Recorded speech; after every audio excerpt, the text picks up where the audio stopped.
সাবেক প্রধানমন্ত্রী রাজাকারের নাতিপুতি এইভাবে উনি বলতে চান না এবং বলেনও নাই। সাবেক প্রাইম মিনিস্টারের যে সমস্ত কল্যাণ, যে সমস্ত ভালো ভালো কাজ, এই সব বিষয়ে তার প্রতি রাজনৈতিকভাবে ঈর্ষান্বিত হইয়া এই মামলাটার আনয়ন করা হয়েছে। এটা হলো মূল বক্তব্য।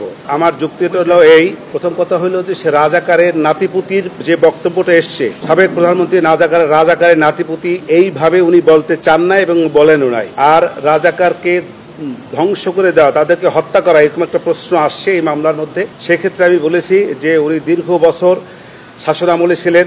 উনি যদি চাইতেন রাজাকারকে হত্যা করে ফেলবেন তাহলে ইতিপূর্বেই পারতেন। উনি ইতিপূর্বে যেহেতু রাজাকারদের হত্যা করেন নাই, আজকে আসে কেন বাচ্চা ছেলেদেরকে হত্যা করবেন? এটা হল প্রথম কথা। দ্বিতীয় কথা হলো ওনাদেরকে বলা হয়েছে যে তাপস সাহেবের সঙ্গে উনি ফোনালাপ করেছেন, সেই ফোনালাপে বিভিন্ন ছাত্রদেরকে হত্যার নির্দেশ দিয়েছেন। আমি বলেছি এটা সঠিকটা, এরকম কোনো নির্দেশ প্রশাসনের পক্ষ থেকে কোনো ডকুমেন্টারি কোনো এভিডেন্স তাদের কাছে নাই। তৃতীয় কথা হলো রংপুরে বেগম রোকেয়া বিশ্ববিদ্যালয়ের ছাত্র আবু সাইদ, সাবেক প্রধানমন্ত্রী রাজাকারের নাতিপুতি এইভাবে উনি বলতে চান না এবং বলেনও নাই। সাবেক প্রাইম মিনিস্টারের যে সমস্ত কল্যাণ, যে সমস্ত ভালো ভালো কাজ, এই সব বিষয়ে তার প্রতি রাজনৈতিকভাবে ঈর্ষান্বিত হইয়া এই মামলাটার আনয়ন করা হয়েছে। এটা হলো মূল বক্তব্য। আমার প্রার্থনা হলো, আমি চাচ্ছি আসামিদেরকে এই মামলার দায় হইতে অব্যাহতি। শুরুতেই বলেছি কথা। শেখ হাসিনা কোনো হত্যা নির্দেশ দেননি। প্রত্যক্ষ এই দেশে কোনো যুদ্ধ হয় নাই। এই যে জুলাই আগস্টে কোনো যুদ্ধ সংগঠিত হয় নাই। এখানে রাজনৈতিক পট পরিবর্তন এবং প্রতিহিংসা, হিংসা, তার প্রেক্ষাপটে এই ঘটনা। অতএব যেহেতু কোনো যুদ্ধ সংগঠিত হয় নাই, অতএব যুদ্ধাপরাধ থেকে উদ্ভূত যে সমস্ত অপরাধ, মানবাধিকার, সেইটা এখানে সংগঠিত হয় নাই।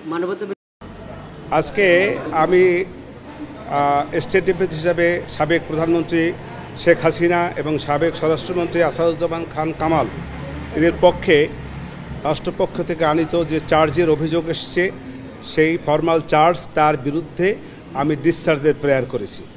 আমি ডিসচার্জে তাদেরকে অব্যাহতির প্রার্থনা করেছি।